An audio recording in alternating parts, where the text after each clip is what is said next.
গোপালগঞ্জ। গোপালগঞ্জ। গোপালগঞ্জ থেকে আসছেন আপনি গল্পটা বলার জন্য? জি। আচ্ছা, শুরু করেন ছোটবেলা থেকে, যেখান থেকে মনে আছে আমাকে বলেন গল্পটা আপনি। ছোটবেলা আমার আব্বা বিডিআর এ চাকরি করত। বাবা এবং আর 3টে চাচা আছে আমার, ওনারা সবাই বিডিআর এ চাকরি করত। ফ্যামিলি খুবই ভালো ছিল। আমার বাবার ফ্যামিলিও আমার নানা বাড়ির ওদিকেও অনেক ভালো ছিল, অনেক মানে সয় সম্পদ অনেক কিছু ছিল। তারপরে হচ্ছে আমার ছোটবেলা যখন আমার জন্মের আগে আমার আব্বা চাকরি ছাড়ে দেয়, মানে উনি কি অসুস্থ হয়ে পড়ছিল শুনছি আমার মার কাছে, তার জন্য চাকরিটা ছাড়ে দেয়, আমাদের গ্রামে থাকে এসে। তো আমরা গ্রামে থাকছি, খুব ভালো আমাদের গ্রামে। আমার আব্বা চাকরি ছাড়ে দেওয়ার পরে একসঙ্গে যে টাকা পায় না, একসঙ্গে সরকারি চাকরি করলে, হ্যাঁ, পেনশনের আগে আর কি, ওই টাকা পাইয়ে উনি আবার 2টা গাড়ি কেনে। তো একটা ড্রাইভার দিয়ে চালায় আর একটা নিজেই চালাতো। বেশ টাকা ইনকাম করছে তখন। তারপরে যখন আমার 5 বছর বয়স, তখন আমার বড় বোনের বিয়ে হয়। তো আমার বড় বোনের বিয়ে হয়েছে, আমার বড় দুলাভাই খুব একটা ভালো মানুষ ছিল না, মানে আমার আব্বা তারে পছন্দ করতো না। আর আমার দুলাভাইও আমার আব্বাকে খুব একটা পছন্দ করতো না। তখন থেকেই ওনাদের দুইজনের বেশ ভালো মনোমালিন্য ছিল। তো শ্বশুর আর জামাইয়ের মধ্যে, হ্যাঁ, শ্বশুর আর জামাইয়ের মধ্যে। তারপরে যখন আমার 13 বছর বয়স, আমি ওই ছোটবেলা থেকেই দেখছি যে ওনাদের সঙ্গে ভালো সম্পর্ক না। তো আমার যখন 13 বছর বয়স, আমি তখন ক্লাস 9-এ পড়ি। আমরা খুলনাতে ছিলাম, গ্রামের থেকে আমরা খুলনায় চলে গেছিলাম। আমার আব্বা যখন গাড়ি চালাতো খুলনায়, আমরা তখন খুলনায় সেটেল হয়ে যাই। তারপরে আমার ওই বোন একদিন আমার মারে এসে বলল যে ওরে একটু, উনি আবার চাকরি করতো, আমার বড় বোন চাকরি করতো, ঢাকায় আসবে কি জানি ট্রেনিংয়ে। তো আমার আমার মারে বলতেছে যে ওরে একটু নিয়ে যাই, আমার 2টা বাচ্চা, ওদেরকে দেখাশোনা করবে, ও থাকলে একটু ভালো হবে। তারপরে ঠিক আছে, আমার আব্বা অবশ্য দিতে চায়নি, জানো তো, আমার দুলাভাইরে তো আমার আব্বা এমনি পছন্দ করে না। তো মায়া লাগতেছে, দেশে বলছে কি ঠিক আছে যাও, নিয়ে এসে ভাইয়া 2-3 দিনের ভিতরে, আমি মাত্র 7 দিন ওই বাসায় থাকছি। তো ওই 7 দিনের ভিতরে উনি আমার বিয়ে ঠিক করে ফেলে। আমি কিছুই জানি না, আমি কিচ্ছু জানি না। বিয়েটা কে ঠিক করে? বাবা? না, আমার ভগ্নিপতি। আপনার পরিবার পারমিশন ছাড়া বিয়ে ঠিক করে কিভাবে? হ্যাঁ, এই তো ওনার বাসায় নিয়ে আসছে, ওনার বাসায় নিয়ে আসছে। আমারে বলছে যে আমার বোন নাকি ঢাকায় আসবে ট্রেনিং এ চাকরির জন্য। আমার বোন নিজেই গেছে খুলনায় আমাদের বাসায় আর কি। যাই মারেও কথা বলার পরে মা আমাদের দেশে আসলাম। আসার পরে 7 দিন থাকছি। এই 7 দিনের ভিতরে আমার বিয়ে ঠিক করে ফেলছে। বিয়ে ঠিক করছে এমন একটা লোকের সঙ্গে যার মা নাই, বাবা নাই, ছোটকাল থেকে রাস্তাঘাটে মানুষ হয়েছে, ঘর নাই, বাড়ি নাই, মানে কিছু নাই তার। আর সবচেয়ে বড় কথা হচ্ছে নেশাগ্রস্ত। এই কথাটা কিন্তু আমার আপা এবং দুলাভাই দুইজনেই জানতো যে সে নেশা করে বা তার এরকম কিছুই নাই। তাও আমার দিয়ে দিল। আমার কাছে একটু জিজ্ঞেসও করেনি। আপনার বয়স কত ছিল ওই সময়? আমার তখন 13 বছর বয়স। আপনার বাবা জীবিত, মা জীবিত, এদের অনুমতি ছাড়াই? হ্যাঁ, তাদের অনুমতি ছাড়াই। মানে আমার বোন আমাদের সংসারে পুরো গার্জিয়ান ছিল, নেতাগিরি করতো খালি, মানে খুব মাতুকবাড়ি করতো আমাদের সংসারে। তারপরে তো আমার ওইভাবে আমিও জানতাম না যে আমার বিয়ে। আমি দেখি কি বাজার সাজার করতেছে, খুব আয়োজন। তারপরে আমার আপার একটা ননদ হয়, চাচাতো ননদ, ও আইসা আমারে বলতেছে, কয় তোর না বিয়ে জানিস। আমি ওদের কাছে জিজ্ঞেস করি কি ব্যাপার, এদের বাড়ি এত আয়োজন কেন, কি সমস্যা? কয় কি কোনো সমস্যা না, তোমার বিয়ে। আমি বলছি কোথায়, কবে, কার সাথে, কি বিয়ে? তারপরে আমার বোন তো মানে খুব ভয় পাইতাম ওনারে, বড় বোন রে খুব ভয় পাইছি। কোনো কথা ওনার সামনে বলার মতো সাহস আমার না, শুধু আমার ফ্যামিলিতেই কারোর ছিল না। তারপরে আর যখন আমার বিয়ে হয় তখন আবার আমার আব্বা অসুস্থ হয়ে পড়ছিল, প্যারালাইজড, এক সাইড বাতিল হয়ে গেছিল। তো আব্বা তখন অসুস্থ, আর উনি তখন সংসারের গার্জিয়ান। তারপরে বিয়ে, এখন ওনার মধ্যে তো কথা বলার কোনো সাহস নাই। ঠিক আছে, যা করতেছে করুক। তারপরে বিয়ে দিয়ে দিল ওইভাবে। বিয়ে দিয়ে ভাইয়া একটা ঘর ভাড়া নিয়ে দেশে, সেই ঘর শুধু 4টে বেড়া, আর কিছু নাই তার ভিতরে। আপনার বাবা জানতো না ওই সময়টাতে যে আপনার বিয়ে দিচ্ছে? না, আমার বাবা জানছে অনেক পরে, আমার বিয়ের প্রায় 15 দিন পরে আমার মা বাবা জানছে। সবাই, আমার ফ্যামিলির সবাই জানছে যে বিয়ে দিয়ে দিচ্ছে। তারপরে এখন আমি ঘুমাবো কিভাবে, রাত্রেবেলা নিয়ে গেছে। আমি যাই দেখি আমার স্বামী যে উনি ঘরের ভিতরে ঘুমায় আছে, আর আমি পার কাছে সারা রাত বসে থাকলাম। উঠে আমার একটু জিজ্ঞাসা করলো না যে আমি কে, কোথা থেকে আসলাম বা কিছু কিছু না, সে ঘুমাচ্ছে। তারপরে আজান দেশে ফজরের, আমি নামাজে গেছি, নামাজে যাই আমি আরেক ঘরে যেয়ে শুয়ে আছি। এটা হলো আমার আপার শ্বশুরবাড়ি, বসে প্রথম রাতটা কাটলো। আচ্ছা। পরের দিন আমাকে গোপালগঞ্জ শহরে একটা বাসা ভাড়া নিয়ে আসছে, ওইখানে থাকলাম। রাত্রেবেলা কিসে ঘুমাবো, পানির পিপাসায় জান বেরোয় যাচ্ছে, একটু কিছুতে পানি খাবো এরকম। তখন অ্যাভেলেবল কিন্তু বোতলও পাওয়া যেত না, পানির বোতল, সে অনেক আগের কথা। 89 সালে আমার বিয়ে হয়েছে। হুম। তারপরে একটা চাপ কল ছিল, ওই কলের থেকে হাত দিয়ে যাই পানি খাইতাম। আর রাত্রেবেলা ঘুমালাম কিসে, একটা মাদুরও নাই, একটা বালিশ নাই, তো গাড় থেকে একটা ওন্না তাই বিছাইয়ে মাটিতে ওইভাবে ঘুমাই থাকলাম। এরকম 7 দিন থাকলাম ওই বাসায়। 7 দিন থাকার পরে আমার বোন আসছে, আইসে আমারে দেখে খুব কান্না টান্না করতেছে আমারে দেখে। মানে আমার চেহারা এমন হয়ে গেছে যে আমার চিনার উপায় নেই, মশায় আমার এরকম করছে যে কামড়ে টামড়ে আমার মনে হচ্ছে আমি মরে যাব, এরকম অবস্থা। আর ওই লোকটার সঙ্গে বিয়ে দিয়েছে, ও আমার সঙ্গে তেমন কথা বলে না, ও সারাক্ষণ ওই নিশামেশা নিয়েই থাকে। আমি মরে কি গেলাম না, করতো, পেশায় কি করতো? ড্রাইভার ছিল, ড্রাইভার। আচ্ছা। বাসের ড্রাইভার। আচ্ছা। বিয়ে করছে, 2টা শাড়ি, একটা একটা আয়না, একটা চিরুনি, এইসব দেশে। হুম। তাও ওই মানুষের কাছ থেকে টাকা উঠাই টুঠাইয়ে এইভাবে। হুম। তারপরে আর তখন তো আর ফোন ছিল না যে আমি আমার মা বাবার সঙ্গে যোগাযোগ করব কিভাবে, কোনো ফোন ছিল না। আর আমারে কি করতো, দিনের বেলা ঘরের ভিতরে তালা মেরে থুয়ে যেত গাড়ি চালাইতে, রাত্রে 9টা 10টার দিকে আসে, তখন তালা খুলতো। কি বলেন, আর বাসায় কেউ ছিল না? হ্যাঁ, অন্য অন্য ভাড়াটেরা থাকতো, ওদের ধারণা ছিল যে আমি চলে যাবো, ওইরকম একটা ছেলের সঙ্গে আমি থাকবো না। এই জন্য সে তালা মেরে হ্যাঁ যেত। হ্যাঁ, এই জন্য তালা মেরে রাখতো। এইভাবে 11 মাস রাখছে আমার এরকম তালা বন্ধ করে। আর আমার আপা মাঝে মাঝে যায় দেখে আসতো আমারে। তারপরে 11 মাস ওইরকম ভাবে আমি থাকলাম। আর এর ভিতরে আমার মা বাবা যখন জানলো যে আমার এরকম বিয়ে দিয়ে দিয়েছে, 15 দিন পরে জানছে। 1-1.5 মাস পরে আমার মা আর আমার আব্বা আমার বাসায় আসছে আমার দেখার জন্য। হুম। দেখে আর কি করবে, তখন তো আমার আব্বাও অসুস্থ, এক সাইড পড়ে গেছে, হাঁটতে চলতে অনেক কষ্ট হয়, আমার মারে নিয়ে আসছে। তো দেখে আর কি করবে, ঠিক আছে যা হবার হয়েছে। কিন্তু আমার আব্বা ওনার একদমই পছন্দ করে নেই। আমার আব্বা ছিল খুবই অন্যরকম মানুষ, খুবই ভালো মানুষ ছিলেন। তারপরে পছন্দ না করলেও এখন আমারে, তারপরে আমার মা বুঝাইছে যে থাক, কপালে যা ছিল হয়েছে, যাই যা হোক মাইনে নে, কি করবি আর। তারপরে মাইনে নিলাম। এরকম আস্তে আস্তে এক একদিন গাড়ি চালায় আসে, একটা হাতে ভাতের হাঁড়ি কিনি, একটা কড়াই কিনি, এরকম করে করে কিছু কিছু জিনিসপত্র কিনলাম, 2টা বালিশ, একটা কাঁথা, এরকম কিনে টিনে কোনো মতে সংসার করতেছি। এর ভিতরে আমার বোন এসে আমারে বলতেছে যে এই জায়গায় আর থাকা লাগবে না, ওনার শ্বশুরবাড়ি আমারে নিয়ে যাবে।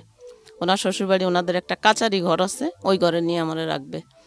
তারপরে ঠিক আছে। ওর আমার স্বামী আমার আপার কথা ছাড়া চুল পরিমাণও এদিক ওদিক যাইতো না, সে যা বলতো উনি তাই শুনতো। সে যে বলছে যে আমার বাসায় যাইতে হবে, ঠিক আছে চলো, নিয়ে গেছে। ওইখানে রইছি, সারাদিন গাড়ি চালাতো। তখন খুব বেশি টাকা পেতো না, 175 টাকা 100 টাকা এরকম বেতন পাইছে। তাতে তো অনেক আগের কথা, তাতে তো সংসার চলেও আমরা কিছু কিছু টাকা জমাইছি। এইভাবে বেশ কিছুদিন ওনার কাছে থাকছি, কিন্তু আমার কাছে একটা টাকাও দেয়নি কখনো। ওই যে খাইতে টাইতে যা লাগছে, বাজার টাজার আনছে, আর যা টাকা জমছে সব আমার বোনের কাছে। তো এরকম করতে করতে আমার প্রথম একটা ছেলে হলো, ছেলেটা মারা গেল। তারপরে আরেকটা ছেলে যখন হবে, আমার মনে হয় 6 থেকে 7 মাস হবে পেটে, তখন আমার বিয়ের 1 বছর পরে আমার আব্বা মারা গেল। আমার আব্বা মারা যাওয়ার পরে তো আমার বড় ভাই আর আমার মেজো ভাই, আমার যে বড় 2টা ভাই, আমরা তো 5 ভাই বোন, আমার বড় 2টা ভাই আর বোন একটা, তারপরে আমি, আমার পরে আরেকটা ভাই। তো এই যে আমার বড় 2টা ভাই, এই 2 ভাই মিলে, মেজোটা একটু কম, বড়টা বেশি, আমাদের যা কিছু ছিল সংসারের, টাকা পয়সা, ধন সম্পদ, গাড়ি বাড়ি, সব কিছু তছনছ বেচে কিনে, মানে কি যে করছে সে নিজেও আমরা জানি না কেউ। অথচ এই যে যে বাড়ি বিক্রি করছে, গাড়ি বিক্রি করছে, সব টাকার ভাগ কিন্তু আমার মেজো ভাই, আমার বড় ভাই, আমার বড় আপা, আমার বড় বোন, এরা সবাই পাইছে, এদেরকে দেছে।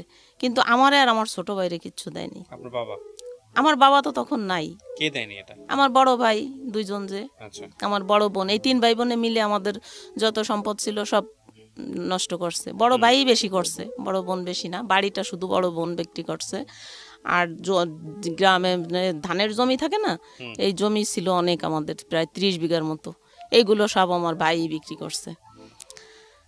তো তখন এক পর্যায়ে আমাদের সংসার এমন অবস্থা যে এখন আমার মা না খেয়ে মারা যায়, এরকম পরিস্থিতি হয়ে গেল। আমার 3টে ভাই থাকতে, আমার ছোট ভাইটা তখন ছোট, ও কোথায় গেছে, ও হারাই গেছে, ওরে খুঁজেও পায় না কেউ।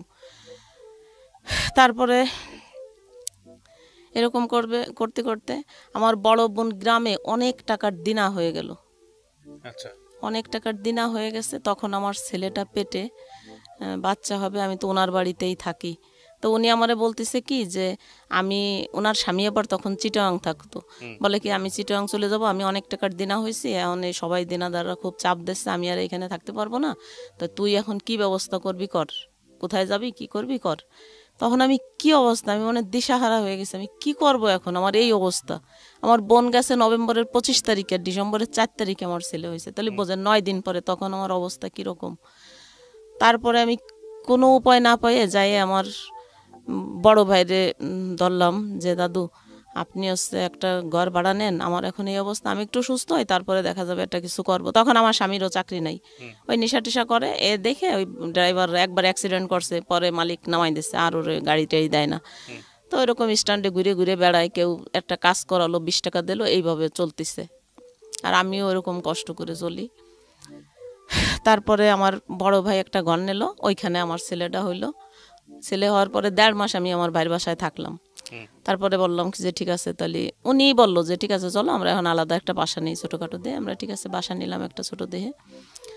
তো বাসা মানে কি, একজনের বাড়ি এলি রান্না করে, সেই রান্নাঘরের এক পাশেও রান্না করে, আর এক পাশে ছোট্ট একটা ঘর, 150 টাকা ভাড়া। তখন আমি ওই রুমে যেয়ে থাকলাম, ওই রান্নাঘরের একটা পাশে আর কি। আমার ছেলেটারে নিয়ে ওইখানে উঠলাম। তো উঠার পরে ওই করে না, ও কাজ করে না কোনো, স্ট্যান্ডে যায় ঠিকই, যখনই ওর নিজের নেশা করার টাকাটা হয়ে যায় তখন আর সে কোনো ইনকাম, তখন আর সে থাকে না, স্ট্যান্ডে চলে আসে। আর আমি ওরকম না খাইয়ে থাকি, কান্নাকাটি করি, কত মানে খুবই কষ্ট করি, যে কি বলবো, যে আমি এমন দিন গেছে যে আমি 3 দিনেও একবেলা ভাত পাইনি, ভাত খাইনি, ওরকম না খেয়ে পড়ে থাকতাম। আর বাচ্চাটা এমনভাবে কাঁদতো, বিরক্ত করতো, ওরে কিছু খাওয়াইতে পারি নাই। তো এরকম করতে করতে বাচ্চারা যখন একটু হাঁটা শিখছে, ওই রকম কষ্ট 2 বছর করছি। 2 বছর পরে ছেলে যখন হাঁটা শিখছে, এখন তো ও একটু খাইতে পারে, খাবে, এখন কি করব, কোনো উপায় দেখি না আমি। আর মানুষের কাছে চাওয়া চাই, ভাই আমার ভীষণ খারাপ লাগতো, নিজেরই খারাপ লাগতো যে আমরা সারা জীবন, আমার বাপরে দেখছি, আমার আব্বা সারা জীবন মানুষেরই দান করছে, সবাই সব কিছু দেশে, আর আমি সেই ঘরের মেয়ে হয়ে আমি কিভাবে মানুষের কাছে হাত পাতবো, আত্মীয় স্বজনের কাছে যাই হাত পাতবো, আমি চাই না। আমার আত্মীয় স্বজন কিন্তু সবাই অনেক পয়সাওয়ালা, অনেক, কেউ গরিব না। আমি কারোর কাছে লজ্জায় যেতাম না, কারোর সঙ্গে কোনো যোগাযোগও করতাম না, ওইভাবে থাকতাম। প্রিয় শ্রোতা, আমরা এই জায়গাটায় ছোট্ট একটা বিরতি নেব এবং বিরতির পর আবারও ফিরে আসবো জীবন গল্পে। যাওয়ার আগে আপনাদেরকে বলতে চাই, ঢাকা FM এর আরও একটি ইউটিউব চ্যানেল, যেখানে আপনারা জীবন গল্প এবং সিক্রেটস অনুষ্ঠানের ভিডিওগুলো দেখতে পারবেন। আমাদের এই চ্যানেলটি আপনারা সাবস্ক্রাইব করুন। আমাদের চ্যানেলটির ঠিকানা হচ্ছে www.youtube.com/iloveDhakaFM, ILOVE love DHAKAFM। চ্যানেলটিতে গিয়ে আপনারা সাবস্ক্রাইব করুন। আমার এই অনুষ্ঠানগুলোতে যদি আপনি অংশগ্রহণ করতে চান, আমাদেরকে ফোন করবেন। আমাদের ফোন নাম্বারটি হচ্ছে 09611904904। আমি আবারও বলছি 09611904904। ওকে, ছোট্ট একটা বিরতি। জীবন গল্প, জীবন গল্প। জীবন নাটকের চেয়েও নাটকীয়।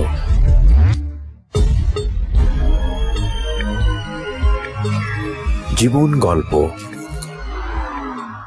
Welcome back once again. প্রিয় শ্রোতা, আপনারা শুনছেন জীবন গল্প। আমি আরজে কিবরিয়া আপনার সঙ্গে রয়েছি।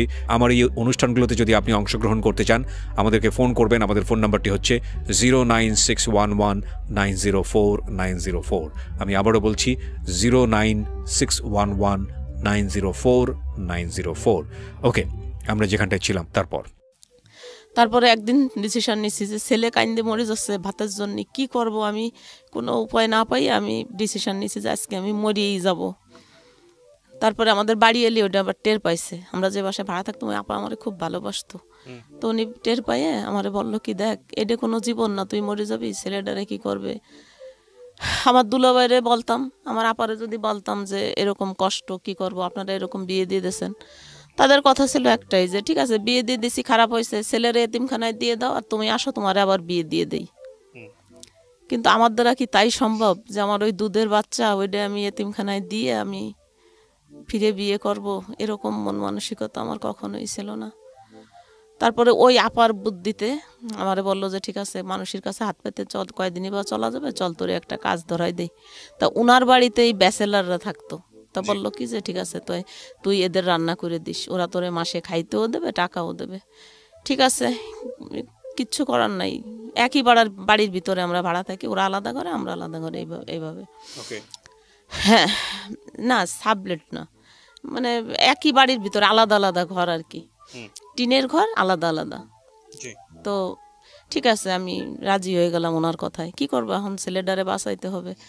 রাজি হয়ে যাওয়ার পরে তো আমি কাজ প্রথম যেদিন কাজে যাই, আমি বিশ্বাস করবেন না যে আমি পরে তাদের সামনে যাব এরকম একটা কাপড় আমার ঘরে ছিল না। আমি একটা পেটিকোট আমার খুব ভালোভাবে মনে আছে যে আমি নেভি ব্লু কালারের একটা পেটিকোট সাদা কাপড় দিয়ে 7টা তালি মারছি, তাই শুধু আমার, আমি কি পরে পিটাকে ভিতরে কাজে যাব। তারপরে ওই বাড়ি এলি আপারে বললাম, উনি একটা পুরন কাপড় আমার দেশে ওঠে পরে গেছি কাজে। ভিতরে মানে পুরুষ মানুষের সামনে যাই কিভাবে কাজ করব, 10 বার আগাইছি আর 20 বার পিছ হয়ে আইছি, পারতেছি না ওদের সামনে যাই কাজ করতে। তারপরেও বাচ্চার বয়স কত তখন? 3 বছর। 3 বছর, একটা তো মারাই গেছে। হ্যাঁ, প্রথম ছেলেটা মারা গেছে। হাজবেন্ড তখন কি করে, কিছু করে? কিচ্ছু করে না, ঘরে বসে থাকে। ওরে আমি পা ধরে কাঁদছিলাম ভাইয়া, বলছিলাম কি দেখো আমি তোমার কাছে মাছ মাংস খাইতে চাই না, শুধু একটু আলু একটু লবণ দিও, তাই দিয়ে আমি খাইয়ে ঘরে থাকবো, তবু আমি পুরুষ মানুষের ভিতরে কাজ করতে যাইতে পারবো না।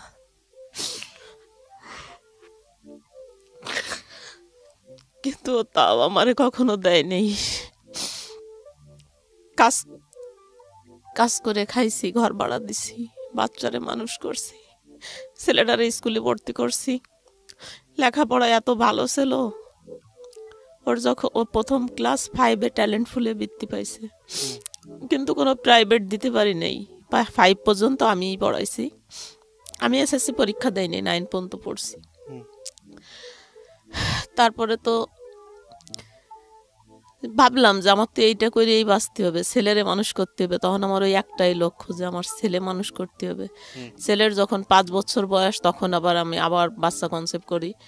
এখন ওই বাচ্চা আমি রাখতে চাই নাই, ভাবছি কি না ও নষ্ট করে ফেলবো। কিন্তু আসলে যারা আল্লাহ দুনিয়ায় পাঠাবে তারা শত চেষ্টা করলেও, পরে ডাক্তারের কাছে গেলাম, ডাক্তার বলে কি যে না, একটা বাচ্চা মারা গেছে আর একটা ছেলে, এবার যা হয় হোক, তারপরে আর নিয়েন না। ঠিক আছে, সেইভাবে থাকলাম। এরপর একটা মেয়ে হলো আমার, ছেলের 5 বছরের ছোট মেয়ে। এখন তো 2টা বাচ্চা, 2টা নিয়েই আমি কাজ করি, খাই, ওদেরকে লেখাপড়া করাই। এরকম করে আমি 90 সালের থেকে কাজ শুরু করে 2005 সাল পর্যন্ত, কয় বছর হয়, এই কয় বছর আমার ঠিক খেয়াল নাই, এই কয় বছর আমি এক জায়গাতেই, ওই যে আমার বাড়িয়ালি আপা যে কাজ দিয়ে দিয়েছে ঠিক ওইখানেই, ওই এক জায়গায় আমি কাজ করি। আর ওদেরকে আমার বাড়িয়ালি আপা বলে দিয়েছিল যে দেখেন ও আমার খুব পরিচিত, আমার বোনের মতো, ও অনেক ভদ্র বংশের একটা সন্তান, শুধু বাচ্চা দুটোরে মানুষ করার জন্য আপনাদের এখানে কাজে আইছে, কিন্তু ওর যাতে কোনো অসম্মান না হয় আপনারা সেই দিকে একটু খেয়াল রাখেন। তা সত্যিও ওদের আমি ধন্যবাদ জানাই যে না, ওরা আমার সঙ্গে কখনোই কোনো খারাপ বিহেভ করে নাই, কখনো না, সবসময় সম্মান করছে। ওরা নিজেরা তাস খেলতো ঘরে, আমি যেতাম সঙ্গে সঙ্গে বন্ধ করে দিছে। ওরা একটা বাজে আড্ডা করতেছে, আমি গেছি সঙ্গে সঙ্গে বন্ধ। আর আমিও ঠিক আমার মতো ওইভাবে উনি যেভাবে বলে দিছে ওইভাবে করতাম। তো এত কয় বছর ওইখানে কাজ করার পরে বেশ ভালো ছিলাম। আমার তখন শুধু বললাম না যে আমার একটা লক্ষ্য যে আমি আমার বাচ্চা দুটোরে মানুষ করব, এটাই আমার ভবিষ্যৎ। আর আমি কিছু চাই না, কারোর কাছে সাহায্য, কারোর কাছে হাত পাতা, কারোর কাছেও আমি কখনো যাইনি, আমার আপনজনদের কাছেও না। তারপরে বোঝেন তো যে একটা মানুষ, একটা মেয়ে মানুষ কয় টাকায় বা কাজ করছি, 700-800 টাকা হয়তো পাইছি মাসে। ওর ভিতর দিয়ে আমি ওদেরকে প্রাইভেট পড়াইছি, নিজে ভাত রান্না করে ওদের ওই ভাতের যে মারটা হয় ওইটা আমি খাই আসতাম। আর যে কটা ভাত আমি বাগে পাইছি, আমার 2 বেলা খাইতে দিত, 1 বেলা দিত না। সকালে দেয়নি, দুপুরে আর রাত্রে 2 বেলা ভাত দিচ্ছে আমার খাইতে। ওই ভাতটা বাসায় এনে বাচ্চা দুটোরে খাওয়াইয়ে যদি কখনো থাকছে একটু নিজে মুখে দিছি, না থাকলে না দিছি। এরকম না খাইতে খাইতে একদিন রাস্তায় ঘুরে পড়ে গেছি। তারপরে ওইখানে একটা মহিলা হোটেল করতো আমাদের বাসার পাশেই। ওই মহিলাটা আমারে ধরে নিয়ে ওনার ঘরে ডেকে নেছে, নিয়ে আমারে ভাত দিছে, কয় সত্যি কথা কত, কয়দিন খাইস না। বলতাম না কারোর কাছে, ভীষণ লজ্জা লাগতো। তারপরে এই যে 2005 সালে ওই ম্যাচে নতুন একটা লোক আসলো, জজ কোর্টে চাকরি করে, ভালো একটা পোস্টে, হুজুর টাইপের, অনেক সুন্দর, এত বড় দাড়ি, কপালে দাগ হয়ে গেছে নামাজ পড়ে, 5 ওয়াক্ত নামাজি। আর এমনিও আমি একজন মুসলমান, ও 5 ওয়াক্ত নামাজি, আমি এমনি শ্রদ্ধা করতাম অনেক। কিন্তু আমার ওই টাইপের কোনো মন মানসিকতা ছিল না যে তার সঙ্গে আমার কিছু হবে বা কিছু, এরকম না।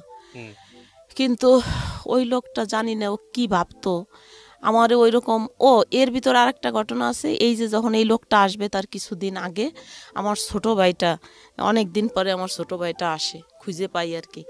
আসার পরে ও বলে কি, আপা আমি হোটেলের কাজ জানি, তুই যদি আমার একটা দোকান দিয়ে দিস তাইলে আমি এইখানে একটা দোকানদারি করলে তাহলে তোর ছেলে মেয়েও ভাতের কষ্ট কম পাবে। এরকম 1 বেলা খাইস, 2 বেলা না খেয়ে থাইস, এটা তো আমারও খারাপ লাগে দেখলি।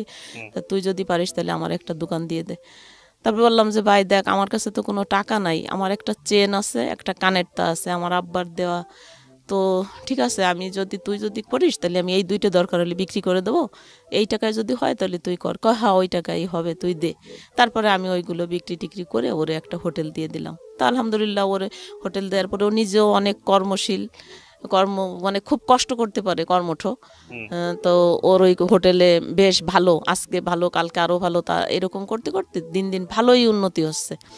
উন্নতি হইতে হইতে এখন আমারও বলতেছে যে আপা আমার তো আসলে ওর বউ একা এইসব কাজ করে পারে না, অনেক কাজ, একটা হোটেলে তো বোঝেনি কত বাটা কোটা, রান্না বান্না, পানি ধরা, তো অনেক কাজ, তুই যদি একটু হেল্প করিস তাইলে আমার একটু সুবিধা হবে, তোরে আমি টাকা দেবো। আমি কিছু আচ্ছা ঠিক আছে, আমি তো টাকাই খুঁজি, ঠিক আছে আমি করব। ওদের ওইখানে 3 বেলা রান্না করছি, আর সারা দিন রাত 1টা পর্যন্ত আমার ভাইয়ের ঘরে কাজ করছি। তা বাইরে ঘরে কাজ করার পরের থেকে আল্লাহর রহমতে আর ভাতের কষ্ট পাই নাই, 3 বেলা 3 জনেই সুন্দরভাবে খাইছি। আর ভাই যে টাকা দিয়েছে আর ওদের ওইখান থেকে আমি 700-800 টাকা পাইছি, এই দিয়ে আমার ছেলে মেয়ের লেখাপড়া খরচ, ঘর ভাড়া চলছে। এইভাবে চলতেছে বেশ ভালো আছি, অনেক ভালো আছি আলহামদুলিল্লাহ। আমি করি যে না আমি ভালো আছি। আমার ছেলে তখন 7-এ পড়ে, যখন এই লোকটা আসলো 7-এ পড়ে। এখন এই লোকটা আমার ওই কাজ দেখে শুধু আফসোস করতে করতে মরিয়েই যায় যে এই মেয়েটা কেন এত কষ্ট করবে, এই রকম একটা ছেলের সঙ্গে এরে কেন বিয়ে দিল। এই যে আমাদের যে বাড়িয়ালি, এই বাড়িয়ালি আপা আর ওনাদের বাড়ি এক জায়গায়, মকসেদপুরে একই জায়গায় ওনাদের বাড়ি। তো ওনাদের আগের পূর্ব পরিচয় আছে ওনাদের সঙ্গে, তো ওই আপার সঙ্গে যায় খালি উনি সবসময়ই করে। আর আমার এতটা দরদ দেখায়, এত মায়া দেখায় যে ভাবা যায় না। হ্যাঁ এই ভদ্রলোক, মানে ওনার সব কিছুতেই একটু বাড়াবাড়ি, আমার কাছে মনে হয় যে বাড়াবাড়ি। তারপরে আমি একদিন ওনারে বললাম যে ভাই আপনি না এরকম করেন না, আপনি এরকম করলে আসলে তো এগুলো আমরা এই জায়গায় অনেক ভাড়াটিয়ারা একসঙ্গে বসবাস করি, আর তাছাড়া আমার ছোট ভাই বউরে আমি বাঘের চেয়ে বেশি ভয় পাই। ও যদি কোনো ক্রমে এইগুলো দেখতে যায়, আমি রান্না করতেছি, আপনার কাজ আমি করব, উনি মাংস আনলে উনি কাটি দেবে, চলা আনতো উনি গুছাই দেবে, আমার ওইগুলো করতে দিত না। তা আমি বলছি কেন এরকম করবেন কিসের জন্য, এরকম করলে তো আসলে আমার এই জায়গায় কাজ করা হবে না, আর আমি কাজ না করলে তো আমার বাচ্চা 2টা না খেয়ে মারা যাবে, তা আপনি এরকম করেন না। কিন্তু না, সে আমার কোনো কথাই শুনতো না, সে ওই রকমই করতো। তারপরে হঠাৎ একদিন আমারে প্রস্তাব দিছে, আমারে বিয়ে করবে সে। বিয়ে করবে। আমি মানে অবাক হয়ে গেছি, কি কয় আমারে বিয়ে করবে মানে কেন? আমি কি বলছি কারোর কাছে? আমার স্বামী আছে এখনো, স্বামী যেরকমই হোক তবুও তো আমার সঙ্গে আছে সে। সে তো আমার ছাড়ি যায়নি, আমিও তারে ছাড়ি নেই, একসঙ্গে আছি। ওরকম স্বামী, ওই স্বামী দিয়ে কি করে? যে 1 টাকা ইনকাম করে দেয় না, রাতের পর রাত বাইরে থাকে, সারাদিন থাকে না, এরকম মানে অনেক বিভিন্ন দেখায় যে এরকম স্বামী ওরকম স্বামী। আমি বলছি থাক, আল্লাহ যা লাগছে কপালে তাই হয়েছে। তবুও আমি কোনোদিনও, আর মেয়েদের দ্বিতীয় বিয়ে কেন জানি আমার খুব ঘৃণা লাগতো, আমার খুবই খারাপ লাগতো, এটা আমি কখনো করবো না। আর আমার যদি সেই ধরনের মন মানসিকতা থাকতো তাহলে তো আমি বিয়ের বাচ্চাও হতো না, বিয়ের 1 মাস পরেই আমি চলে যাইতে পারতাম। কিন্তু আমার তো এরকম মন মানসিকতা না যে ঠিক আছে আল্লাহ আমার কপালে যা লাগছে আমি তাই নিয়েই থাকবো, এরকম। কিন্তু ও আমারে এত ডিস্টার্ব করতো সব দিক দিয়ে। খালি বলতো কি ঠিক আছে কাজ কি বিয়ে করা লাগবে না, তাহলে কাজ বন্ধ করে দিতে হবে, আপনার কাজ করতে পারবেন না, কাজ করেন না। তখন আমার সাথে আপনি আপনি করে কথা বলে, আপনি কাজ করেন না, আপনি কেন কাজ করবেন? আপনি কি হোটেলে কাজ করা মেয়ে? আপনার চলাফেরা কথাবার্তায় তো মনে হয় না যে আপনি কাজের মেয়ে, এরকম বলতো। আমি বুঝতাম না যে ওনার কি সমস্যা। তারপরে ওই বাড়ি এলে আপারে দিয়ে একদিন প্রস্তাব দেয়, এরে দিয়ে প্রস্তাব দেয়, ওরে দিয়ে প্রস্তাব দেয়, ওনার মেয়েদের দিয়ে প্রস্তাব দেয়। আমি সবসময় না না না এরকম করে 8 মাস। তো একদিন আমি হুট করে ঘরে যাই, শুনতেছি আমার বাড়ি এলি যে আপা ওর মেয়ের কাছে বলতেছে কি ওরে আমি ছলে বলে কৌশলে যেভাবেই হোক আমি ওরে বশ করবই এবং আমি ওরে বিয়ে করব। তারপরে এই কথা আমি নিজের কানে শুনে ফেলছি। শোনার পরে আমি কথা বলার তো সুযোগ নাই, তখন ফোনও ছিল না। তো আমি বলছি কি ভাই, একটা চিঠি লিখছি, আমি বলছি ভাই দেখেন আপনি আমার অন্তত পক্ষে আমার বাচ্চা দুটোর দিক তাকাইয়ে আপনি আমারে ক্ষমা করেন, এরকম আপনি করেন না, তাহলে কিন্তু আমার বাচ্চা নিয়ে আমার আত্মহত্যা করা লাগবে। আপনি যা বলতেছেন এটা কখনোই সম্ভব না। আপনারও বউ ছেলে মেয়ে আছে আমি জানি, আর আমার স্বামী আছে, আমার সন্তান আছে, আপনি এই পথে আর 1 পাও আগায়েন না। কিন্তু সে আমার কোনো কথাই শোনে নেই। সে যদি আমারে সত্যিই ভালোবাসতো তাহলে এত বড় ক্ষতি আমার সে করতে পারতো না। ওই ঘরে আরেকটা লোকও আমারে নাকি পছন্দ করতো, আমি জানি না, মনে মনে আমারে কখনোই বলে নাই, কোনোদিনও না। সে আমার বাপের বয়সী, বুঝবেন না, চুল দাড়ি সেই সময় পাইকি টেকে সাদা হয়ে গেছে। সে মনে মনে পছন্দ করতো, কিন্তু সে কখনো আমাকে কোনো ডিস্টার্বও করে নাই, কিচ্ছু বলেও নাই কোনো দিন। তাই একদিন ওই লোকটার সামনে আমি ভোরবেলা ওই বাসায় গেছি সকালে নাস্তা রান্না করার জন্য। ওই দিন শুক্রবার ছিল, ঘরে শুধু ওই 2টা লোকই ছিল। তাই ওই লোকটা, ওই বুড়ো লোকটা বাথরুমে গেছে আর উনি একা, উনি কোরআন শরীফ পড়তেছে। আমি যাই দেখে কোরআন শরীফ পড়তেছে। তা আমারে দেখে কোরআন শরীফটা বন্ধ করে বালিশের উপর রাখে আইসেই আমারে ধরে বইছে। যেই ধরে বইছে, আর এখন আমি কি করব, আমি পাগল হয়ে গেছি, আল্লাহ কি করে। তারপরে ওই যে লোকটা বাথরুমে গেছে, ওনাদের ঘরেরই একজন মেম্বার, উনি আবার ওই মুহূর্তেই এসে পড়ছে। সবগুলো ব্যাচেলর থাকতো? হ্যাঁ, ব্যাচেলর থাকতো সবাই। তারপরে উনি ওই দৃশ্য দেখছে। এরপরে তো আমি বলছি যে এখন আমি খুব রাগ হয়ে গেছি, আমার এত কষ্ট লাগছে যে আমি এত বছর যাবত এখানে কাজ করি, আমার কোনো একটা বদনাম নাই, আর কখনো আমার এরকম হয় নাই। আর এই লোকটা এত বিশ্বাস করি, ওনারে এত ভালো বলি সবার কাছে যে নামাজ কালাম করে, আমার খুব ভালো লাগে। কিন্তু সেই লোকটার ভিতরে এইরকম শয়তানি, আমি ওরে তুই করে তখন বলছি। আমি বলছি শোন, তোরে আজকের দিনের ভিতর আমি এইখান থেকে তাড়াবো। ওই যে ঘরের যে মালিক, মানে যে আমার যে নেছে কাজে, ওই ভাইয়ের কাছে আমি বলছি যে আমি ওই ভাইয়ের কাছে বলে দেবো আজকে যে তুই আমার সঙ্গে এইরকম ব্যবহার করছিস। তারপরে আমার হাতে জানি কি ছিল, ওই রান্নার কি জানি, আমি ফ্লোরে ফেলাই টেলাই দিয়ে মানে বেরোয় আসতে যাচ্ছি, কিন্তু ওই লোকটা তো দেখেই ফেলছে। আর বেরোয় আসতে যখন যাচ্ছি তখন উনি আমার পা জড়ায় ধরে। আল্লাহর কসম করে বলতেছি ভাইয়া যে আমার এমন মেজাজ খারাপ হয়েছে, আমি বলেই দেবো সবার কাছে। কিন্তু ওই লোকটা আমার পা জড়ায় ধরে আমারে বলতেছে, আমারে যদি মারার ইচ্ছে থাকে আপনি আমারে নিজের হাতে মারেন, তবুও আমারে অপমান করেন না। আপনার পা ওই লোকের সামনেই আমারে অপমান করেন না। আর এইটা যদি আমার অফিসে জানাজানি হয় তাহলে আমি আত্মহত্যা করব। হ্যাঁ, এরকম বলতেছে। প্রিয় শ্রোতা, আমরা এই জায়গাটায় ছোট্ট একটা বিরতি নেব এবং বিরতির পর আবারও ফিরে আসবো জীবন গল্পে। যাওয়ার আগে আপনাদেরকে বলতে চাই, ঢাকা এফএম এর আরও একটি ইউটিউব চ্যানেল যেখানে আপনারা জীবন গল্প এবং সিক্রেটস অনুষ্ঠানের ভিডিওগুলো দেখতে পারবেন। আমাদের এই চ্যানেলটি আপনারা সাবস্ক্রাইব করুন। আমাদের চ্যানেলটির ঠিকানা হচ্ছে www.youtube.com/ilovedhakafm ILOVE love DHAKAFM।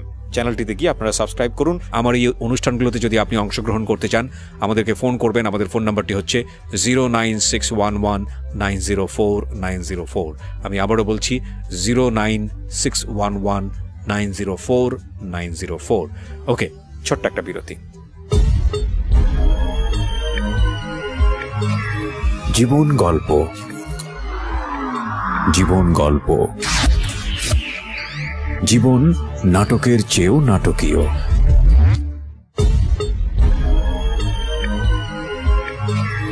জীবন গল্প। Welcome back once again. প্রিয় শ্রোতা, আপনারা শুনছেন জীবন গল্প। আমি আরজে কিবরিয়া আপনার সঙ্গে রয়েছি। আমার এই অনুষ্ঠানগুলোতে যদি আপনি অংশগ্রহণ করতে চান, আমাদেরকে ফোন করবেন। আমাদের ফোন নাম্বারটি হচ্ছে 09611904904। আমি আবারও বলছি 09611904904। ওকে, আমরা যেখানটায় ছিলাম তারপরে তো আমি তখন আর রান্না বান্না কিচ্ছু করিনি, রাগের চোটে ঘরের থেকে বেরোয় আইছি। বেরোয় আসার পরে ওই যে লোকটা যে যার সামনে এই সব হয়েছে, উনি আবার ব্যাংকে চাকরি করত, ভালো একটা পোস্টে উনিও চাকরি করত। তো ওই লোকটা এসে আমারে বলতেছে যে আপা, আপনারে আমি কিছু টাকার ব্যবস্থা করে দেব, ওই যে আপনার সঙ্গে এই ব্যবহার করছে, তো আপনি আমি জজ সাহেবের কাছে যাই, আপনারে নিয়ে বিচার দেবো ওর বিরুদ্ধে, আপনি বলবেন। কে ছিল? উনি কি উকিল ছিল? না না, উনি উকিল ছিল না, উনি ব্যাংকে চাকরি করতো। আর এই যে লোক, এ হলো পিসকার ছিল। পেশকার ছিল, হ্যাঁ। দাড়িওয়ালা হ্যাঁ ভদ্রলোক হ্যাঁ হ্যাঁ পেশকার হ্যাঁ ছিল। হ্যাঁ, পেশকার ছিল না, তখন পেশকার ছিল না, তখন মানে ক্যাশিয়ার ছিল, পরে প্রমোশন হয়ে পেশকার হয়েছে, আচ্ছা। তখন ক্যাশিয়ার ছিল জজ কোর্টের। তারপরে আমারে বলতেছে উনি যে আপনি হচ্ছে যাইয়ে আমার সঙ্গে জজ কোর্টে যাবেন, যাইয়ে জজের সামনে এরকম বলবেন যে উনি আপনার সঙ্গে এই এই করছে। কিন্তু আমি আমার মারে যেয়ে বলছি কথাগুলো, যে মা আমি সামলাতে পারিনি, যে আমার স্বামী যদি আজকে ভালো হতো তাইলে তো আর আমি ওই ঘরে কাজ করতে যাইতাম না, এই ঘটনার জন্ম হতো, আর এই ঘটনারও জন্ম হতো না। আমি খুব কান্না করতেছি ঘরে যাইয়ে, আমার মার সামনে আমার মারে বলছি সব কিছু। পরে যখন ওই লোকটা এই প্রস্তাব দিয়েছে যে আপনি জজ কোর্টে যাই কথা বলবেন, তো আমার লজ্জা লাগছে যে না, আমার নিজের কথা আমি কিভাবে যাই এরকম বলবো জজ কোর্টে, জজের সামনে। কয়েক আপনাদের নগদ 50,000 টাকা এখন দেব, আর 1 মাস পরে আরো 1 লাখ টাকা দেব, আপনি যাইয়ে আপনার কিচ্ছু বলা লাগবে না, শুধু আমি যা যা বলে আসবো, আপনি শুধু জজের সামনে যেয়ে বলবেন যে স্যার, ইমাম ভাই যে কথাগুলো বলছে সব সত্যি, শুধু এতটুক কথা আপনি বলেন। তারপর আমি বলছি তাহলে আপনি কি বলবেন? আমি বলবো আপনার পেটে বাচ্চা, আপনারে উনি এরকম এরকম খারাপ। আমি বলছি কি না না, এত বড় মিথ্যে কথা আমি বলতে পারবো না। উনি এত খেপছিল কেন? উনি খেপছিল, উনি নাকি আমারে পছন্দ করতো। উনিও পছন্দ করতেন? হ্যাঁ, উনিও পছন্দ করতো, কিন্তু এই কথাটা উনি কোনোদিন বাস্ট করে নাই, এই লোকটা বলার পরে হলো উনি বাস্ট করছে। আচ্ছা। তারপরে ওই লোকটারও কিভাবে পছন্দ করে আমি বুঝি না। সে আমার বাপের বয়সী, তার আমার চেয়েও বড় ছেলে মেয়ে আছে, জামাই নাতি পুতা সব আছে, তারপরে সে এইগুলো কিভাবে ভাবে আমি বুঝি না। তারপর আমি অনেক শ্রদ্ধা করতাম লোকটারে, আমার বাবার হিসাবে দেখতাম এরকম। তারপরে জজ কোর্টে যে এই কথা বলতে বললো, আমার এরকম টাকা নিয়ে এসে ঘুষ দেবে এসে, আমি বলছি কি না, আমি তো এত লোভী না ভাই, আর আমি টাকার জন্য মিথ্যে কথা বলতে পারবো না। ওই লোকটা তো আসলে আমার সঙ্গে আর কিছুই করে নেই, জাস্ট আপনি যেটুকু দেখছেন আমার একটু ধরছে, এই এতটুকুই, এর বেশি কিছু না। আমি কিভাবে এত বড় মিথ্যে কথা বলবো, আমি পারবো না এটা। এই কথা বলার পরে কয় আপনি চেষ্টা করে দেখেন, এখনো সময় আছে, আপনারে আমরা ওর সাথে বিয়ে দিয়ে দেব। আমি বলছি না, আমি তো ওর সাথে বিয়ে করব না, তো আপনি কি বিয়ে দেবেন? তারপরে অনেকবার উনি বলছিল জজ কোর্টে যায় ওর সম্মান টন্মান নষ্ট করার জন্য। আমি বলছি কি না, আমি যাব না, এত বড় মিথ্যে কথা আমি বলবো না। আর আমার মাও নিষেধ করলো, আমার মা বললো কি না, ছেলেটা নামাজ কালাম পড়ে, তারপরে যেভাবে তোর হাত পা ধরে মাপ চাইছে, একটা মানুষ মাপ চাওয়ার পরে আর কিছু থাকতে পারে না, তুই ওরে ক্ষমা করে দে, আর তোর ওইখানে কাজ করা লাগবে না। এই কথা বললো। তুই আমার ছোট ভাইয়ের কথা বললো যে তুই ওর ঘরে করতেছিস, ওইখানেই কর। তারপরে ঠিক আছে, ওইখানের কাজ বন্ধ, আর যাই নেই এরপরের থেকে। আর এই ঘরে কাজ করতেছি, আমার ভাইয়ের ঘরে। তারপরে আমার ওই যে জিনিসটা আমি উনারে অনেকবার বলছিলাম, ওই ব্যাংকার বাইটারে, যে ভাই দেখেন, আপনার হাতে পায়ে ধরি আপনি এই কথাগুলো আমার আর কারোর কাছে বলেন না, যা হবার তা তো হয়েছে, আমি তো আপনাদের এখানে কাজ ছাড়িয়ে চলেই যাচ্ছি, তাহলে তো ওর সঙ্গে আমি তো আর জীবন আপনার ঘরের দরজায়ও আসবো না, তাহলে তো আর আমারে কিছু বলতে পারবে না, তো কিন্তু থাকে এই জিনিসটা চাপা থাক, এটা বলার দরকার নেই, আমার ছেলে মেয়েরা এখন বড় হয়েছে। তারপরে উনি কিন্তু আমার সেই কথাটা শোনে নেই, উনি যাইয়ে আমার ভাই ভাবি মানে বাড়ির যত লোক ছিল সবার কাছে উনি এই কথাটা বলে দিছে। ওহো। ভাইয়া বিশ্বাস করেন যে আমার তো এখানে কোনো দোষ ছিল না, তাই না? তো আমি ওইখানের কাজটা তো ছাড়িয়েই দিয়ে আসলাম। আমার শেষ আশ্রয় আমার ভাইয়ের ঘর। আমার ভাইও আমারে ওই সময় বের করে দিল, বের করে দিছে। একবার একটু জানতে চাই নাই যে আমার কতটা দোষ আর আমি কত অসহায়। আমার যদি ওই মুহূর্তে বের করে দেয়, আমি 2টা বাচ্চা নিয়ে কোথায় যাব, কি খাবো, ওদেরকে কি খাওয়াবো, এটা চিন্তা করে নেই। আমার যখন ঘরেতে বের করে দেয় তখন আমার কাছে 10টা টাকা ছিল। আপনার হাজবেন্ড তখনও কিছু করে নাই? না, তখনও কিচ্ছু করতো না। তারপর?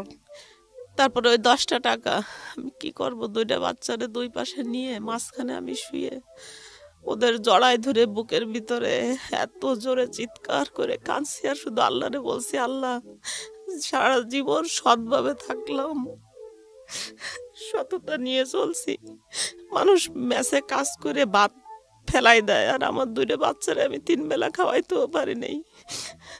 এই এই আমার সততার পুরস্কার। এরকম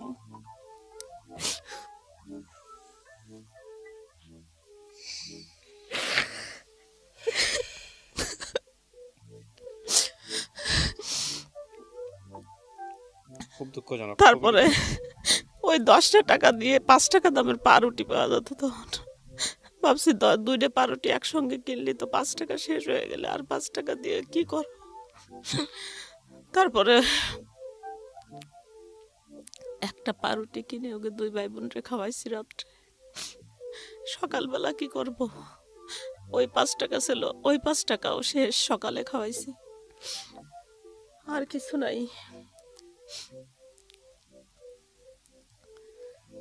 তারপরে ওই বাড়িয়ারির ঘরে একবেলা চাইছি, দেখ আমার ছেলে মেয়ে 2 ক্ষুধায় মরে যাচ্ছে, ওদের দিকে আমি তাকাতে পারি না, নিজের পেটেও তো ক্ষুধা, কি করব, মানে তখন আমি কোনো উপায় পাই না, আমি কি করব এখন। ওই লোকটার কি হইলো?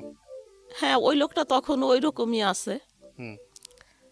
তারপরে যখন এরকম তখন ওই বাড়িয়ালির কাছে আমি যাই, রাত্রিবেলা কাঁদছি অনেক, আপা আমি এখন কি করব, আমার ভাই তো আমার বাইর করে দিছে, ঘৃণায় আমার মুখই দেখবে না। হুম।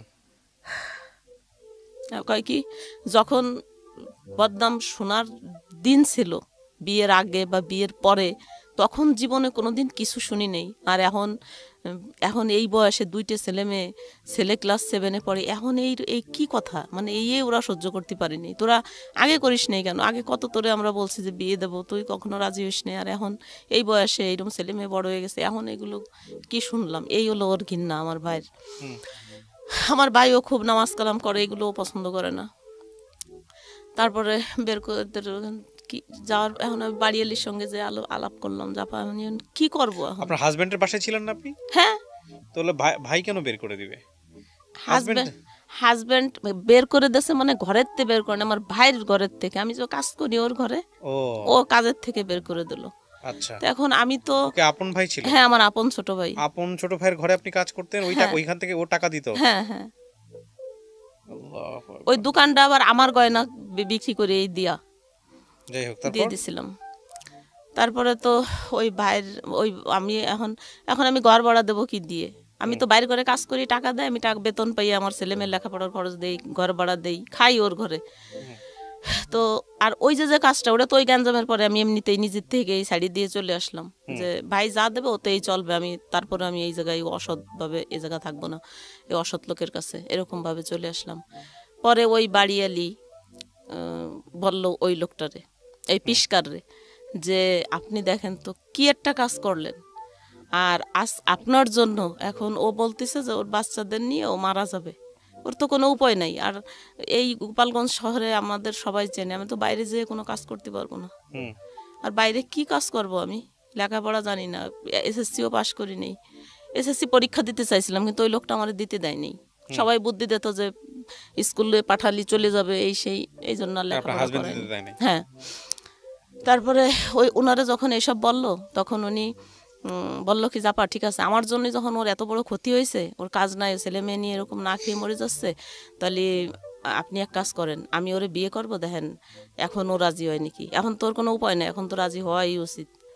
তারপর ওই বাড়ি এলে এসে আমার অনেক বোঝাচ্ছে, অনেক, যে দেখ ওই ছেলেটারে আমি চিনি, ও অনেক ভালো। তাই বলছি ভালো তো, ও আমার সঙ্গে এরকম করলো, ওর তো বউ ছেলে মেয়ে আছে, ও কেমন ভালো, তাহলে আবার বিয়ে করতে চাই, কি ভালো আপনার কাছে?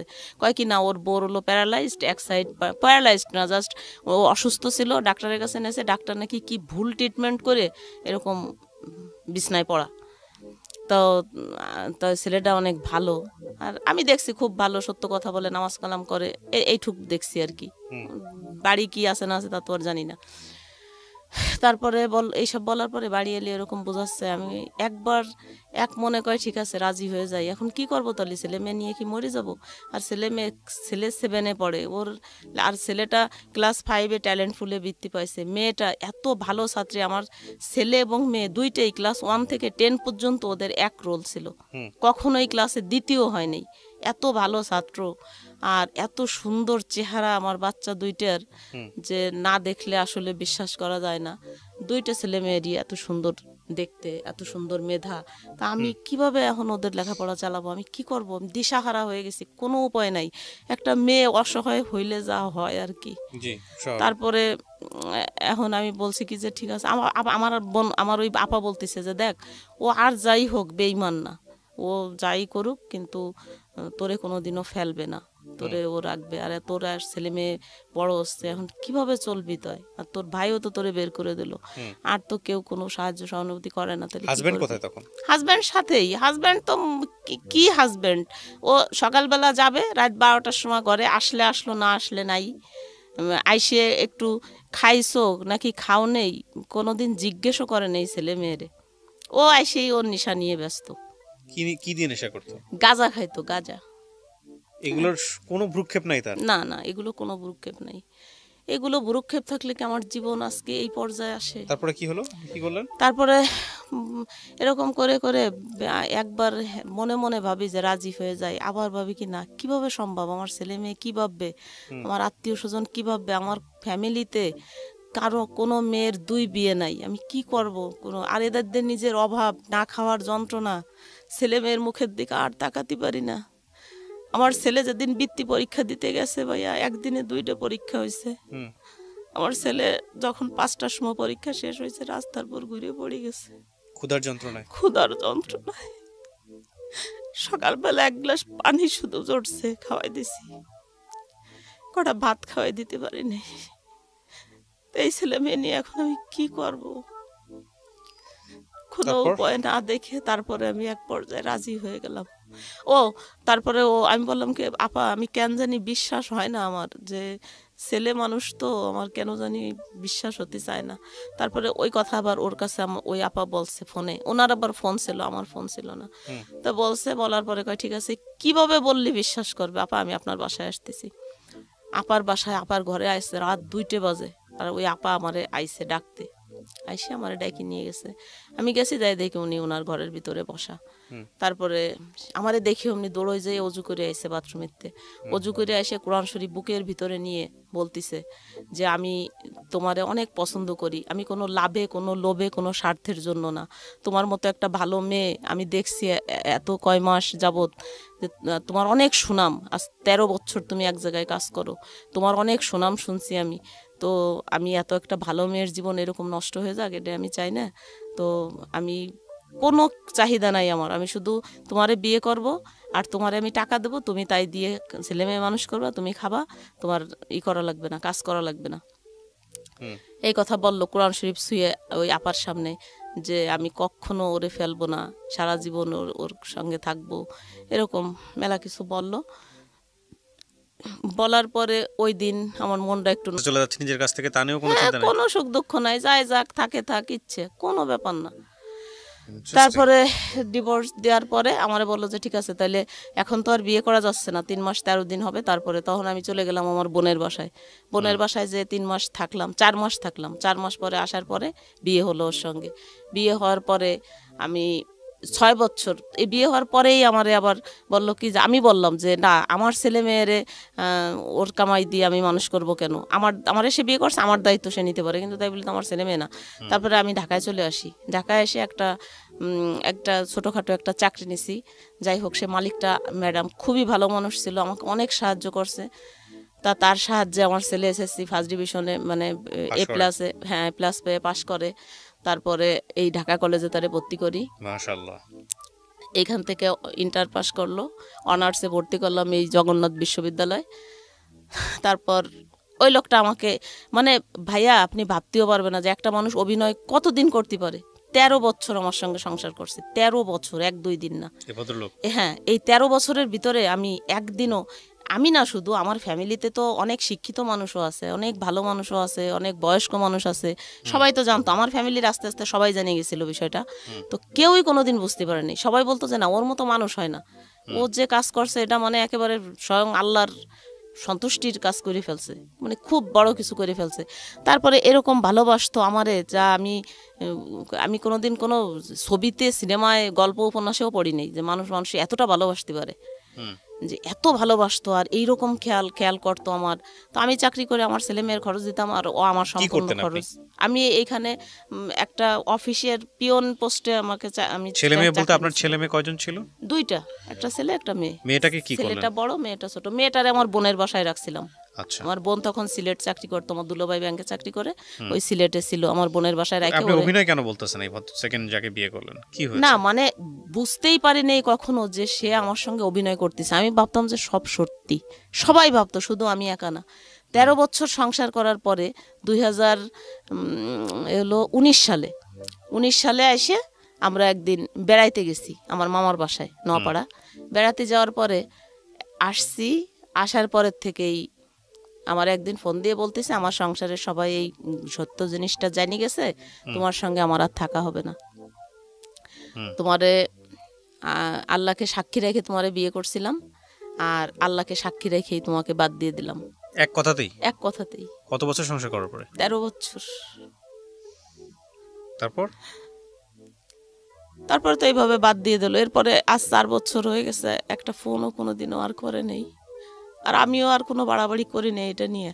তারপরে আমার যে কাবিনটা দিছিল, 10 লাখ টাকা কাবিন করছিল, কাবিনের কফিটা ওই এনে দিছিল। পরে আমি ওই কাবিনের কফিটা নিয়ে, আমার কেউ বুদ্ধি দিয়েছে যে আপনি এভাবে হবে কেন, এটা করবেন কিসের জন্য, আপনি যে কেস করেন, এই করেন, সেই করেন। তো আমারও খুব খারাপ লাগতো, অনেক খারাপ লাগতো যে আমি কী করব। তারপরে একদিন গেছি একটা ইসের কাছে, যে যারা রেজিস্ট্রি করে না, ওনার কাছে গেছি। উনি কাবিনটা দেখে বলতেছে এটা দি ভুয়া, কাবিনটা ছিল ভুয়া। তারপরে যাই হোক, তখন আবার ছেলে একটা কাজে ঢুকলো, যে কি কাজে, লোড। আপনি আমাকে জাস্ট একটা জিনিস একটু বলেন, আমি গল্পের শেষের দিকে চলে আসছি। আপনার ছেলেটা এখন কি করে? ছেলেটা এখন ওই যে লোড আর বিকাশ আছে, লোড বিকাশ এগুলোর একটা দোকান ছিল ওর। তো ভালোই ইনকাম করতো, আমরা ভালোই চলছি, মোটামুটি ভাবে চলছি ভালোই। কিন্তু আর এক বিশ্বাসঘাতকরে এরকম বিশ্বাস করে আমার ছেলে তার নিজের ভাইয়ের মতো বিশ্বাস করতো। ওই বিশ্বাসঘাতক সমস্ত টাকা পয়সা, ইভেন এর ভিতরে আমার মেয়ের 2 লাখ টাকা আছে, আমার মেয়ের 2 লাখ, আর আমার ছেলে। হ্যাঁ। আপনার ছেলে বিয়ে শাদী করেছে? হ্যাঁ, বিয়ে করছে, একটা বাচ্চাও আছে। আপনার চলে কিভাবে এখন? আমার এখন চলে না, এখন তো আর চলবে কিভাবে। এখন আমার ছেলে পুরো মানসিক রোগী হয়ে গেছে, এখন আর আমার চলে না। ওই শোকে এখন আমি ওর পাশে এখানে যদি দাপাই মরেও যাই, আমি ফিরে ওর একটু তাকাইয়ে দেখে না। আর ওর জন্য এখন আমার মেয়ের আরো এরকম অশান্তি। আমার মেয়ের বিয়ে শাদী হয়েছে? হ্যাঁ, 2টা বাচ্চা মেয়ের। 2014 সালে আমার মেয়ের বিয়ে হয়েছে, না 13 সালে জানি, 14 সালে আমার স্বামী মারা গেছে, ওই যে আগের স্বামী। আপনি গল্পটা কেন বললেন আজকে রেডিওতে? আমি কি করব ভাই, আমি কিচ্ছু বুঝি না যে আমি কি করব এখন, আমি কিভাবে বাঁচবো। আমি নিজেও অনেক অসুস্থ, আমি যদি একটু সুস্থ থাকতাম তাহলে আমি একটা কাজ কাম করেও খাইতে পারতাম। এখনো আমার কাজ করা, আমি এমন না যে কাজ পারি না, বা আমার প্রচণ্ড কোমরে ব্যথা। আমি আজকে সকাল 8টার সময় গাড়িতে উঠছি, আর এখন পর্যন্ত এরকম বসে আছে, আপনাদের এখানে আসছি না, আপনি 4টায়। জাস্ট আমাকে একটা জিনিস বলেন, সেটা বুঝতে পারছি আপনি অত্যন্ত অসহায় অবস্থায় আছেন, আপনার কিন্তু আপনার এই গল্পটা শুনে মানুষ কি শিখবে? গল্পটা শুনে মানুষ একটা জিনিস শিখবে আর একটা সমাধান আমাকে দেবে, এই হলো দুইটা জিনিস। আপনিও আমাকে একটা সমাধান দেবেন যে আমি তো জীবনে আসলে যা করছি তা তো করছি, যা সত্যি তাই বললাম। আরো তো অনেক ঘটনা আছে এর ভিতরেও, যাই হোক সেটা আমিও সময় জানি, আপনার অনেক ঘটনা আছে, সেটা সংক্ষেপে তোলা সম্ভব বলা নয়। হলো না। হ্যাঁ, তো এই মুহূর্তে এখন আমার ছেলের যে পরিস্থিতি, আমার বউর বেটার বউটা আমার কাছে ছিল, ছেলেটা আমারে নাটা বলে বউডারে পাঠাই দিচ্ছে, আমার সঙ্গে কথা বলে না। আমি এর ঘরের তো একটু বাদ, ওর ঘরের তো একটু বাদ, আমি মা, আমি খাইছি, আমি কি মানে ও এরকম কেন হয়ে গেল আমি বুঝলাম না কিছু, এরকম হয়ে গেছে এখন। আর আমি আমি শুধু আপনার কাছে এই একটা কারণেই আসছি যে আমি দেখছি আপনি আপডেট ভিডিওগুলো করেন, তখন আপনার চোখে পানি, অনেক দিন আপনারা আমি কাঁদতে দেখছি। আমি ভাবলাম যে অন্যের দুঃখ যার চোখে পানি আসে সে অবশ্যই আমাকে কোনো খারাপ বুদ্ধি দেবে না। আমি আপনাকে কয়েকটা কথা বলি, এটা হচ্ছে যে বুদ্ধি দেওয়ার মতো কিছু নাই। আমি আপনার গল্পটা শুনে, আমি তো আপনার গল্পের একদম ইন ডিটেল বিস্তারিত জানি না, 1 ঘন্টা 1.5 ঘন্টা শুনলাম, আপনার কষ্টটা আমি অনুভব করার চেষ্টা করতেছি। হ্যাঁ, তবে এটা ঠিক যে আপনি এই মানে আপনার বিয়ে হয়েছে 13 বছর বয়সে, জি 13 বছর বয়স থেকে এখন 50 বছর বয়সে আপনি যেটা বলছিলেন, তার মানে এই 37 বছর বয়সে 37 বছর ধরেই আপনি যুদ্ধ করে চলেছেন, তাই না? তো 37 বছর ধরে যদি আপনি যুদ্ধ করে যদি হার না মানা মানুষ হয়ে থাকতে পারেন, তাহলে আল্লাহর উপর তো কখনো বিশ্বাস ছাড়েন নাই, ছাড়ছেন? তো আল্লাহর উপর বিশ্বাস না ছেড়ে থাকলে তাহলে আপনি নিশ্চয়ই একদিন না একদিন, আমি মনে করি, যেহেতু আমিও একজন বিলিভার, একদিন না একদিন ধর্মীয়ভাবে যদি চিন্তা করি, একদিন না একদিন আপনার সুখ হবে, এটা হচ্ছে বিষয়। আর আরেকটা জিনিস যেটা, সেটা হচ্ছে যে এই একটা ছেলের, আপনার ছেলেকে যদি আমি ব্যাখ্যা করি, মানে আমি নিজেও তো সংসার টানি, বা আমার নিজেদেরও বাংলাদেশের যেটা হয়, ছেলেমেয়েরা তো পরিবারটাকেই দেখে। তো একটা ছেলের যখন ইনকামের রাস্তা বন্ধ হয়ে যায়, তখন আসলে তার দুনিয়াবে অন্যদিকে কোনো খেয়াল থাকে না। হ্যাঁ, তো ওর যেটা হয়েছে, ইনকাম ছিল ততদিন ভালোই ব্যবহার করতো আমার সঙ্গে, কারণ ওর মাথা হয়তো বা ব্যালেন্স নাই, যদি আপনার কথা ঠিক থাকে। তো সেই জায়গা থেকে আমি যেটা মনে করি যে আপনাদেরকে ধৈর্য ধরতে হবে। আর আজকের এই গল্পটা শুনে প্রিয় দর্শক এবং শ্রোতা যারা শুনতেছেন, তাদের কাছে শুধু একটা কথাই বলবো যে আপনি যখন প্রচণ্ড দুঃখে থাকেন, কষ্টে থাকেন, তখন মনে করবেন যে আপনার থেকে অনেক কষ্টে, অনেক অনেক দুঃখে কিছু কিছু মানুষ থাকে, যাদের কাছে বা যাদের দুঃখের কাছে হয়তো আপনার দুঃখটা কিছুই না। সুতরাং কোনোভাবেই হাহুতাশ করা যাবে না জীবনে, যে যখন কষ্টে আছেন, খারাপ অবস্থায় আছেন, যে সৃষ্টিকর্তা আপনাকে কিছুই দেয়নি, সৃষ্টিকর্তা আপনার সাথে অবিচার করেছেন, এই জাতীয় চিন্তা ভাবনা কখনোই মনের মধ্যে আনা যাবে না। এবং আপনি যে আজকে গল্পটা বললেন, আপনিও বিশ্বাস সেটাই করবেন যে আপনার থেকেও হয়তোবা অনেক কষ্টে অনেক মানুষ আছে। হ্যাঁ, রাস্তাঘাটে কিছু মানুষ পড়ে থাকে, দেখেছেন কখনো? হ্যাঁ দেখছি, যে মানুষগুলোর সেন্স থাকে না, এই জন্য আমি সবসময় ডাস্টবিনের ময়লা তুলে খায়, হ্যাঁ, দেখেছেন? আল্লাহ তো আমার 4টা হাত পা দিছে, হ্যাঁ, এটা আমি সবসময় শুকরিয়া করি আল্লাহর কাছে। কিন্তু আমি যদি একটু সুস্থ থাকতাম, আমি আপনার জন্য যেটা করতে পারি মন থেকে দোয়া করি আল্লাহর কাছে, হ্যাঁ এটাই হচ্ছে সবচেয়ে বড় কিছু। আর দ্বিতীয় কথা হচ্ছে যে শুকরিয়া আদায়ের কখনোই বন্ধ করা উচিত না, কারণ আল্লাহ আপনাকে এর চাইতেও খারাপ অবস্থায় নিতে পারেন। সুতরাং এতটুকুতেই আপনি শুকরিয়া আদায় করেন, এই হচ্ছে বিষয়। আর একটা কথা হচ্ছে যে সব ধর্মে এটা বলে যে বিশ্বাস হারানো পাপ। আপনি যদি সৃষ্টিকর্তার উপর থেকে বিশ্বাস সরিয়ে ফেলেন যে না আমার দ্বারা না, কিছুই তা তো হবে না, সম্ভবই না, তাহলে আপনার আর কোনো গতি নাই, মানে সেই